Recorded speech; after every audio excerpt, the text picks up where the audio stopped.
GST के fast recap में अगला टॉपिक है कंपोजिट स्कीम।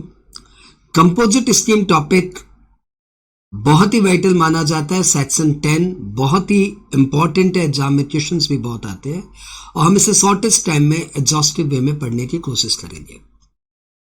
कंपोजिट स्कीम की पहली कंडीशन है कि इसे वही अडॉप्ट कर सकते हैं जिनका turnover, aggregate turnover of the last year 150 lakh के अंदर हो।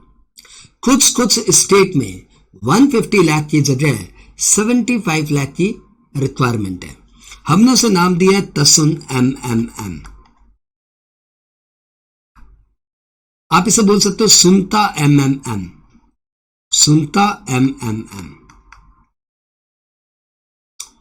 इन 8 स्टेट्स में लिमिट है 75 लाख, बाद बाकी स्टेट्स में लिमिट है 150 lakh. S for Sikkim, U for Uttarakhand, N for Nagaland, T for Tripura, A for Arunachal Pradesh, M for Mizoram, M for Manipur, M for Meghalaya।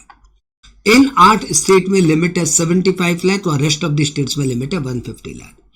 To be noted, Assam, Jammu Kashmir, Himachal Pradesh, इन सभी states में limit है 150 lakh. Composite scheme supplier of goods achieve कर सकते हैं। यदि आप supplier of service है तो आपके लिए सेक्शन 10 की कंपोजिट स्कीम नहीं है। फिर आपके लिए नोटिफिकेशन 2019 की कंपोजिट स्कीम अलग से है, जिसको अपने थोड़ी देर बाद में डिस्कस करेंगे।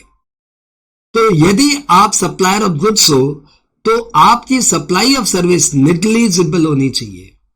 वो supply of service can not exceed 10% of the turnover और ₹5 lakh whichever is higher.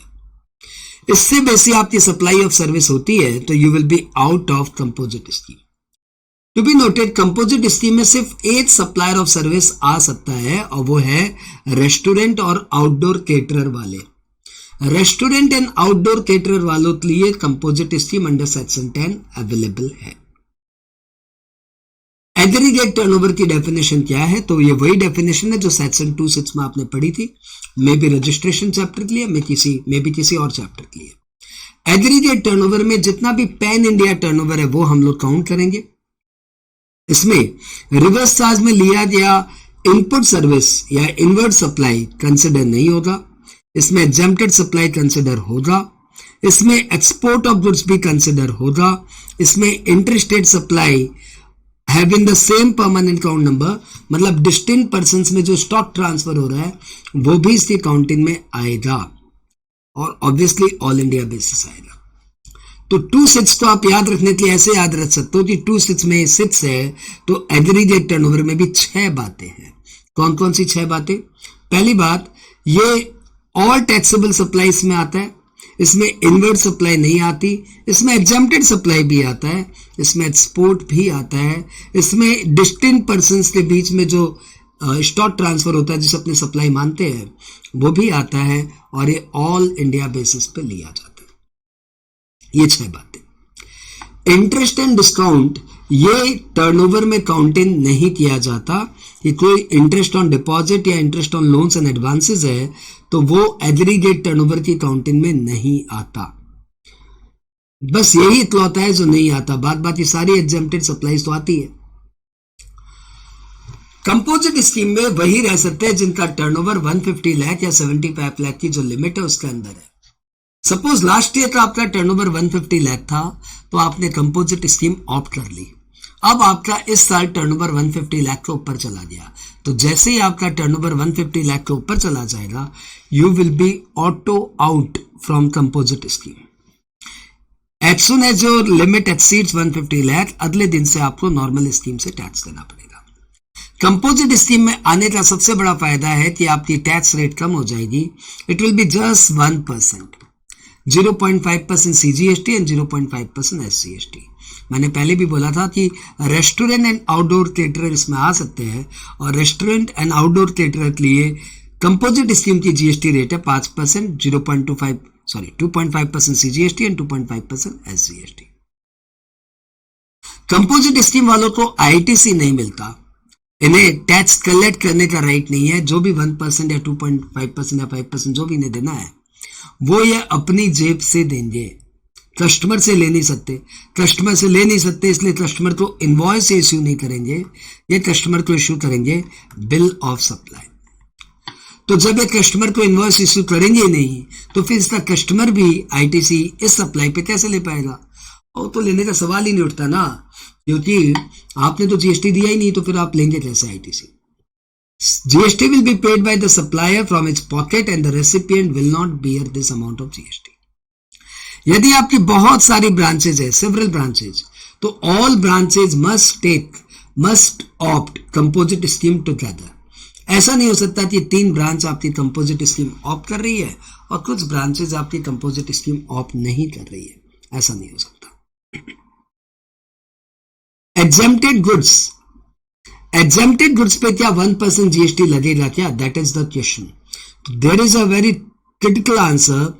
यदि ट्रेडर है तो ट्रेडर एग्जेम्प्टेड गुड्स पे जीएसटी नहीं देगा, 1% भी जीएसटी नहीं देगा। परंतु मैन्युफैक्चरर है तो manufacturer will pay GST on taxable goods as well as exempted goods. If a taxable person who trades in both taxable as well as exempted goods, then tax at the rate 1% is payable on supply of only taxable goods and not on exempted goods. परंतु manufacturer को दोनों पे GST देना पड़ेगा। एक composite scheme का supplier कोई inward supply ले रहा है जिसमें रिवर्स चार्ज मैकेनिज्म लगेगा, तो रिवर्स चार्ज मैकेनिज्म में जो भी नॉर्मल रेट ऑफ जीएसटी है, may be 5, 12, 18, 28, whatever, that will be applicable. यदि मैं कंपोजिट स्कीम ऑप्ट करता हूं तो मेरी आउटवर्ड सप्लाई पे 1% जीएसटी लगेगी, मेरी इनवर्ड सप्लाई पे तो नॉर्मल रेट ऑफ जीएसटी लगेगी। तो नॉर्मल रेट ऑफ जीएसटी लगेगी तो इनवर्ड सप्लाई पे यदि आरसीएम है तो मैं नॉर्मल रेट से जीएसटी दूंगा, आईटीसी तो मिलने से नहीं। कंपोजिट स्कीम वाले quarterly payment and annual return भरते हैं। साल में उनका एक ही रिटर्न जाता है और रिटर्न की डेट होती है 30 अप्रैल ऑफ नेक्स्ट फाइनेंशियल ईयर, और क्वार्टरली पेमेंट करते हैं 18th from end of the quarter. इनका रिटर्न का फॉर्म है जीएसटीएफओ। जब एक ही रिटर्न भरना है तो फिर एनुअल रिटर्न भरने की आवश्यकता ही नहीं है। कंडीशंस मैं आपको पहले भी बता चुका हूं कि turnover of the preceding year must be with in 150 lakh, कुछ स्टेट में 75 लाख है। सप्लायर ऑफ सर्विस नहीं होना चाहिए, सप्लायर ऑफ सर्विस ले 2019 की स्कीम है। इंटरस्टेट सप्लाई वाले, यानी जो भी बंदा इंटरस्टेट सप्लाई करता है वो कंपोजिट स्कीम ऑप्ट नहीं कर सकता। यदि ऑलरेडी ऑप्टेड है और इंटरस्टेट सप्लाई कर दिया तो he will be auto out. जो लोग इलेक्ट्रॉनिक कॉमर्स ऑपरेटर के साथ डील करते हैं वो कंपोजिट स्कीम ऑप्ट नहीं कर सकते। Casual tax pair, non resident tax payer composite scheme में आ ही नहीं सकते। और जो बंदे नॉन टैक्सेबल सप्लाई करते हैं, नॉन टैक्सेबल सप्लाई मतलब वो सप्लाई जो सप्लाई नहीं मानी जाती, टैक्सेबल सप्लाई नहीं है, तो भैया वो कंपोजिट स्कीम में नहीं आ सकते। तो बेटा ध्यान से सुनना, आप ये मत सोचो कि जो एग्जेम्प्टेड सप्लाई करते हैं वो कंपोजिट स्कीम में नहीं आ सकते। टैक्सेबल एंड एग्जेम्प्टेड सप्लाई करने वाले तो कंपोजिट स्कीम में आ सकते हैं, परंतु non taxable supply something different. यदि आप अल्कोहल की डीलिंग करते हो, पीसीडीएनए की डील करते हो, जो कि गुड्स ही नहीं है, जो कि हमारे जीएसटी के दायरे के बाहर है, तो ऐसी सप्लाई करने वाले लोग कंपोजिट स्कीम ऑप्ट नहीं कर सकते। मैंने एग्जांपल दिया, देखो एक भाई साहब है जिनका टर्नओवर है 50 लाख और जिसमें अल्कोहल या पेट्रोल का टर्नओवर है उनका 40 लाख और 10 लाख कोई टैक्सेबल गुड्स का टर्नओवर है, तो ये भाई साहब कंपोजिट स्कीम में नहीं आ सकते। यदि आप नोटिफाइड गुड्स के मैन्युफैक्चरर हो तो आप कंपोजिट स्कीम में नहीं आ सकते। ट्रेडर ऑफ नोटिफाइड गुड्स वाले आ सकते हैं, लेकिन मैन्युफैक्चरर ऑफ नोटिफाइड गुड्स वाले कंपोजिट स्कीम में नहीं आ सकते। कौन कौन, क्या चीज के manufacturer? Ice cream, pan masala, tobacco, aerated water. Aerated water soda type का चीज, तो आइसक्रीम और सोडा एक जैसे चीज हो जाए, पान मसाला एंड टोबैको एक जैसे चीज हो जाए, तो भैया ये लोग कंपोजिट स्कीम में नहीं आ सकते। ठीक है, और तो कंपोजिट स्कीम में आपके लायक इस फास्ट ट्रैक पे जानने लायक कोई खास बातें नहीं है। एक कंपोजिट स्कीम में हमारा जीएसटी का गाना बनाया हुआ है जो काफी हिट है, वो भी मैं आपके लिए रख देता हूं। तो आपने देखा कंपोजिट स्कीम हमने सिर्फ 9 मिनट में कवर किया। सॉन्ग गाना भी बाकी है, सॉन्ग भी लगे हाथ सुना ही देते हैं ना। ओके, सॉन्ग भी लगे हाथ सुनी लो यार। धुन बड़ी प्यारी है, मेरे सपनों की रानी कब आएगी तू। ठीक है, शुरू करें। धुन क्लियर है सबको। मेरे सपनों की रानी कब आएगी तू, आई रुत मस्तानी कब आएगी तू, बीती जाए जिंदगानी कब आएगी तू, चलिया तू चलिया।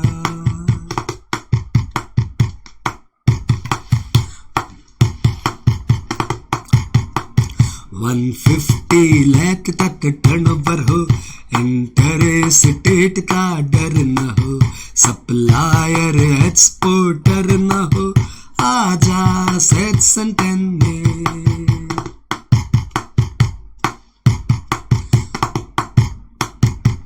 $150 लाख तक टर्नओवर हो, इंटरस्टेट करने वाले इसमें मत आओ, और जो एक्सपोर्ट करते हैं वो तो इम्प्लाइडली इंटरस्टेट सप्लाई करते हैं ना, क्योंकि एक्सपोर्ट तो अपने आप इंटरस्टेट सप्लाई है। वो जो एक्सपोर्ट नहीं करते, इंटरस्टेट की सप्लाई नहीं करते, वो आ जाओ सेक्शन 10 में। नोटिफाइड गुड्स का कोई काम ना हो, सर्विस का ज्यादा कोई काम ना हो, इको संग कोई पहचान ना हो, आजा सेक्शन 10 में। तो नोटिफाइड गुड्स यानी वो पान मसाला, एरेटेड वाटर और आइसक्रीम और टोबैको, या आप मैन्युफैक्चरर नहीं होने चाहिए। सर्विस का ज्यादा कोई काम ना हो, मतलब सर्विस आपकी 10% of turnover of 5 lakh whichever is higher तक रह सकती है। इको संग कोई पहचान ना हो, मतलब आपने किसी इको के साथ सप्लाई कर दी तो आप इस स्कीम में नहीं आ सकते। आगे आते 1% ट्रेडर, 1% मैन्युफैक्चर, 5% रेस्तरां, पॉकेट से देना।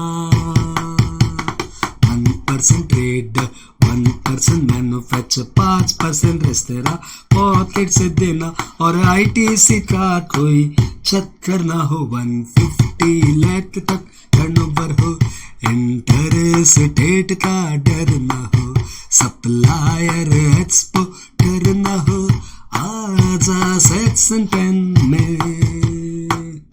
1% ट्रेडर मतलब 0.5 सीजीएसटी, 1% मैन्युफैक्चरर। दोबारा याद दिला दूं, ट्रेडर और मैन्युफैक्चरर दोनों पे 1% है, लेकिन ट्रेडर सिर्फ टैक्सेबल सप्लाई पे 1% देता है, और मैन्युफैक्चरर टैक्सेबल एंड एग्जेम्प्टेड दोनों सप्लाई पे 1% देता है। 5% रेस्टोरेंट मतलब 2.5% सीजीएसटी एंड 2.5% एसजीएसटी। पॉकेट से देना मतलब you can not recover from customer, you will have to pay out of your own pocket. ITC का कोई चक्कर ना हो, मतलब आईटीसी नहीं मिलेगी भाई, समझे। जितने भी ब्रांच हो एक साथ आना, बिल में नहीं तुम जीएसटी लगाना। जितने भी ब्रांच हो एक साथ आना, बिल में नहीं तुम जीएसटी लगाना। इंटरेस्ट ऑन डिपॉजिट जो हो सो हो, 150 लाख तक टर्नओवर हो, इंटरस्टेट का डर न हो, सप्लायर एक्सपोर्टर न हो, आजा सेक्शन 10 में। जितनी भी ब्रांच हो एक साथ आना, that means if you have in several branches, तो all branches must opt composite scheme together. एक साथ बिल में नहीं तुम जीएसटी लगाना। वापस रिमाइंड कर दूं, पॉकेट से देना पहले भी बोल चुका था, लेकिन फिर बोल दिया बिल पे जीएसटी मत लगाना, यानी इनवॉइस इश्यू नहीं कर सकते, बिल ऑफ सप्लाई इश्यू करना पड़ेगा। और इंटरेस्ट ऑन डिपॉजिट आपके एग्रीगेट टर्नओवर में काउंट ही नहीं होता ना, तो इंटरेस्ट ऑन डिपॉजिट जो हो सो हो।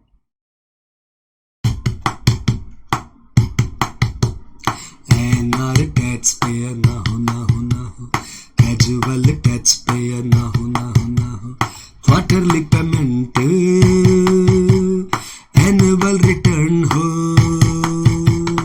NR tax payer, casual tax payer, quarterly payment, annual return हो। जीएसटी के गाने गाते जाना, 150 लाख तक टर्नओवर हो, इंटरस्टेट का डर ना हो, सप्लायर एक्सपोर्टर ना हो, आजा सेक्शन 10 में। एनआर टैक्स पेयर नहीं हो सकता, कैजुअल टैक्स पेयर नहीं हो सकता, क्वार्टरली पेमेंट करना है, एनुअल रिटर्न हो, जीएसटी दे जाना है, राते जाना। और दोस्तों एक बार फिर से इसको विदाउट ब्रेक फिर से सुनते हैं ताकि आपके जहन में बैठे और एग्जाम में काम करे, राइट। नो कमेंट्री, ये गाना फ्लो में बजेगा। 1 1 2 3 150 लाख तक टर्नओवर हो, इंटरस्टेट का डर न हो, सप्लायर एक्सपोर्टर न हो, आजा सेक्शन 10 में।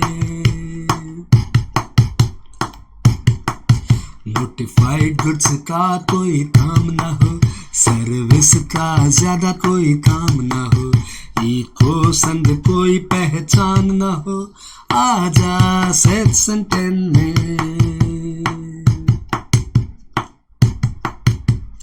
1% ट्रेडर, 1% मैन्युफैक्चर, 5% रेस्तरां पॉकेट से देना।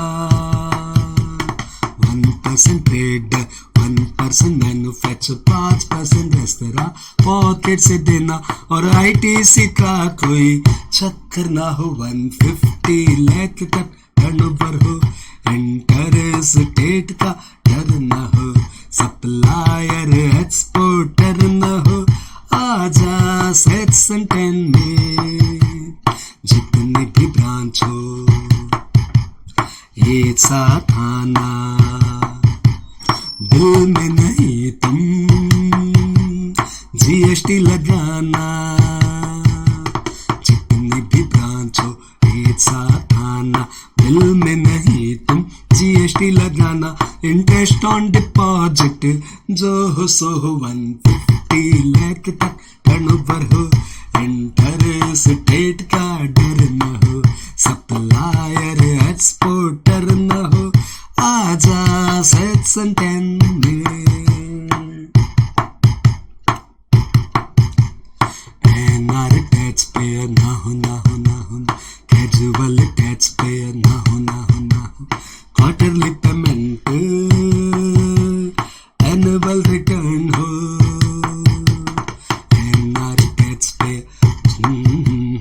क्वार्टरली पेमेंट, एनुअल रिटर्न हो, जीएसटी के गाने गाते जाना 150 लाख तक।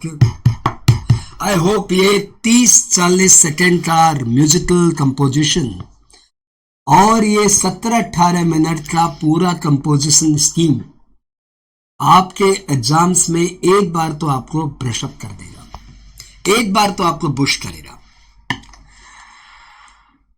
Thank you.